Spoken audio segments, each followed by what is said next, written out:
C'est Noël, c'est le temps des guirlandes, des chaussures au pied du sapin, des lumières dans les rues, des psychopathes qui se glissent dans votre maison.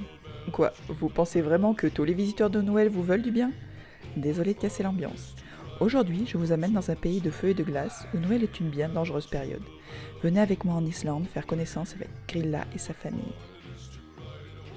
Grilla est une troll vivant dans une grotte dans les montagnes de Dimmurbogir. Elle est généralement décrite comme immense, vieille, moche, dotée de cornes, de sabots et de 1 à 15 queues auxquelles elle accroche parfois des sacs pour les jours de récolte. On va en parler. Ce physique un peu difficile ne l'a pas empêché de se marier 3 fois et d'avoir une ribambelle d'enfants. Son conjoint actuel, les Paloudi, est une grosse feignasse de troll qui reste à la maison et qui entretient le feu sous la marmite. Car oui, nous avons là un couple de fins gastronomes dont le plat préféré est le ragoût d'enfant. D'enfant passage, évidemment. Tous les ans à Noël, elle descend dans les villages et kidnappe tous les enfants pénibles pour les emporter dans sa grotte. Et je vous passe les détails de la préparation d'un ragoût.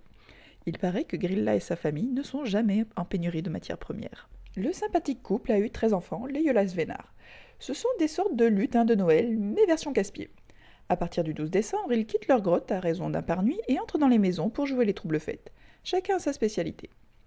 Sekassiator guette les agneaux dans les enclos et rend les troupeaux fous. Giliagor vole la crème dans la laiterie. Forus Leikir lèche les cueillères en bois. Potas Leikir lèche les marmites et mange les restes dans les casseroles. Askas Leikir mange la gamelle du chat ou du chien. Urdas Kelir claque les portes. Skirgamur mange le skir, le fromage blanc. Bionai Kaikir vole les saucisses. Glugaigeigir regarde par la fenêtre et vole les jouets. Gatafeifur renifle les portes et vole les gâteaux qui lui passent à portée de main. Ketkrokur vole la viande que l'on fume dans la cheminée et Katasnikir vole les bougies. Il semblerait que depuis quelques années, de nouveaux lutins se sont ajoutés à la fratrie. Kortakletar coupe les cartes bancaires et Faldafeikir soulève les jupes des dames. Ils peuvent néanmoins apporter des sucreries et les déposent dans les chaussettes que les enfants laissent sur le rebord de la fenêtre. Mais à ceux dont la tête ne leur revient pas, ils offrent une vieille patate. Et dans la famille sociopathe, je vous présente le chat.